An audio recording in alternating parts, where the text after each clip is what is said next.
Welcome, and today I'm going to show you 3 easy chords for beginner guitar songs, and then I'm going to let you in on a secret on how to play these chords in the most popular chord progression, and that's coming up.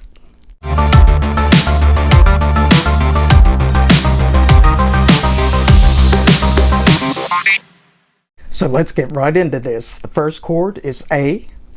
On the A chord, we're going to squish all our fingers, 3 fingers, 1, 2, and 3,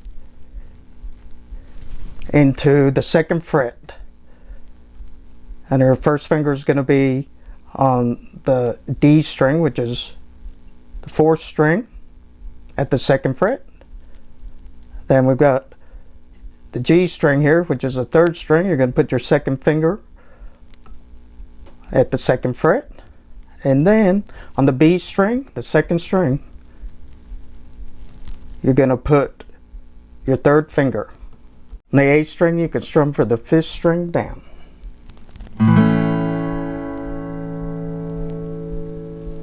And some tips here: you don't want to be playing this low E string, so aim for this A.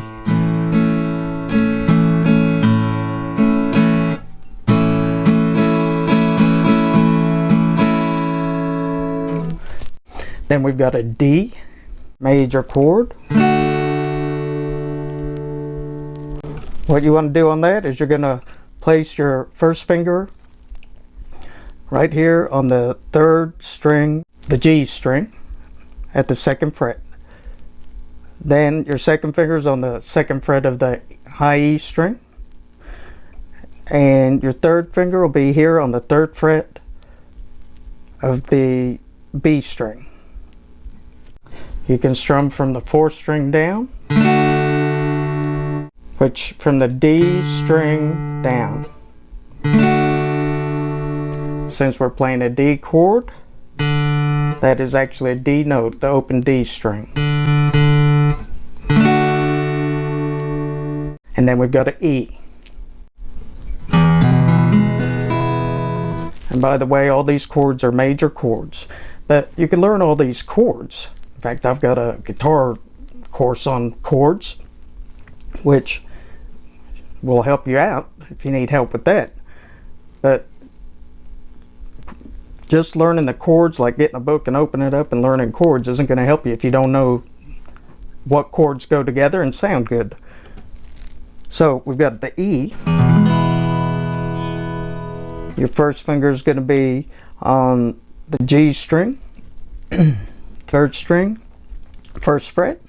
2nd finger, 2nd fret of the A string.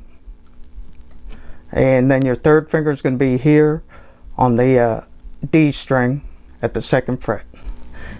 And because we're playing an E major chord, you can pick all the strings.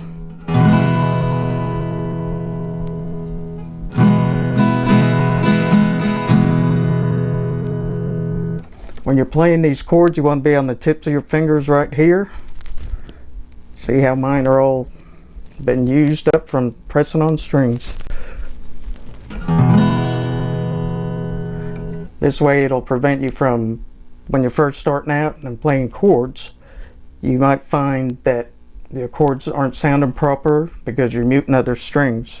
So what you want to do is play on the tips of your fingers.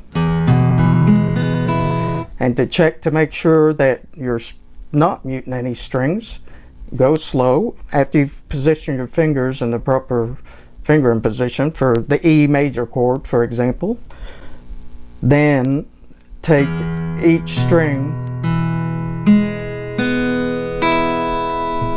and pick them one at a time. If they all sound like they're ringing out properly, then you can go ahead and strum it because it's going to sound great. Conversely, if something doesn't sound proper, like you've got a muted string, you need to, once you get to it and you find out, oh, this string isn't sounding good, you want to find out why, fix it, and then. So we've got A, D, E. And if you want to see the most popular chord progression, click that link right now.